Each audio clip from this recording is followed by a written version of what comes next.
a fun thing on my birthday every year. Here I am. This year, I'm 45. Thank you.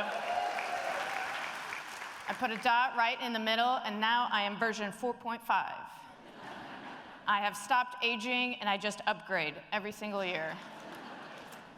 That's right, and every year I create some space, and I say, what are the features and benefits of 4.5 that did not exist in previous versions? And I think if you open up that space, you can actually create new iterations of yourself that weren't accessible to you before just by thinking, what would I like to improve? Like, here's a silly one. So this is actually what I do for a living. I'm a professional speaker, and version 4.5, I hired a beauty pageant consultant to help me stand and walk better on stage. Yeah, she's Miss Missouri. She's also a captain in the Missouri Guard, and I sent her a video of me doing performances, and I said, I think I could be better at standing and walking. And she said, also your hands, atrocious. When do you think about your hand movements while you're speaking to other people? Never, but once you see it, you can't unsee it. And I feel like I can feel your piercing eyes on me right now. I'm crushing it, am I not? And yeah, thank you. It's the coach. Now watch this. Bet you didn't think I could do that, but I can. Yeah.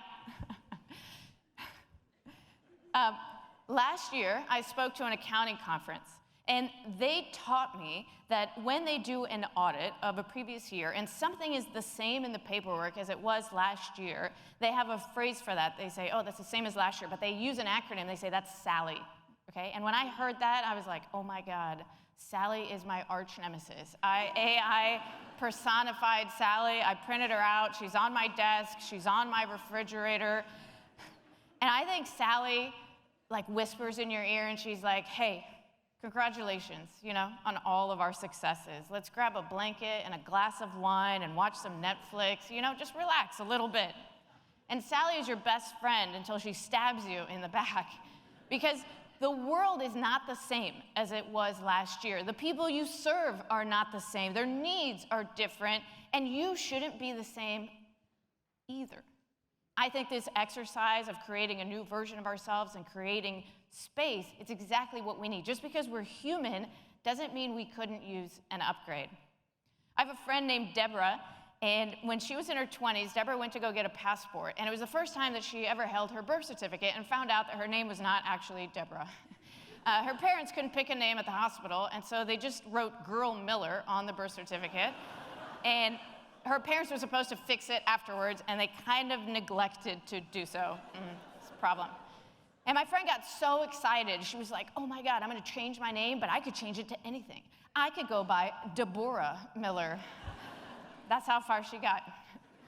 But she was like, I could have a whole new personality. I could be anybody. And I've been thinking about that moment ever since, because each of us have the opportunity to embrace a new version of ourselves at any moment. We do not need a clerical error from 1974 to give us permission to say, I want to be a different version of myself in the coming year. Now, I was not born this way. I've been scared and insecure most of my life. What you may not know about me is that I'm a refugee from the Soviet Union. I was born and raised there, moved to the United States when I was 8 years old. I didn't speak English. I ate cow tongue sandwiches for lunch, you guys. It's not a great way to make friends, I will tell you. I was bullied, and I was scared and just unsure of who I wanted to be. And in 2020, when I was pregnant with a little girl, I just wanted to give her, like, the one thing I wanted to do as a mother, I knew, was give her the thing that I lacked the most in the world. This is what I wore to the hospital, just to set the stage, you know? First, I went and picked up my firstborn son from school. And I brought 2 costumes with me, because I think that giving birth is an endurance event that is underappreciated, you know? So I got myself a bib. This is baby number 2. I got a headband. The only thing I was missing was the medal, which is really an undersight on my part. We named her Bella Brave Kander.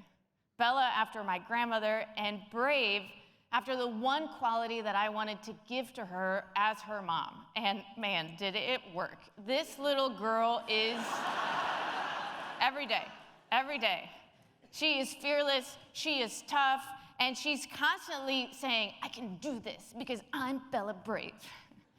And a few weeks ago, somebody said to me, hey, have you ever heard this quote, she who is brave is free? And I was like, oh my God, that's my little girl. It's worked so well. She has embraced life to the nth degree, and when I heard that, I was actually just like a little bit jealous. I wanted to be free. By the way, did you guys know that a lot of immigrants do not have middle names? It's true. So version 4.5, just a few weeks ago, I legally changed my name to Diana Brave Kander. Thank you. I know, pretty big upgrade. Got a new haircut too, yeah.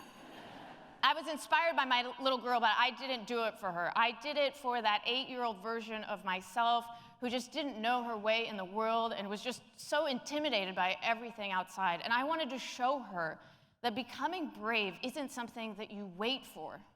It's a form that you fill out at the courthouse. No.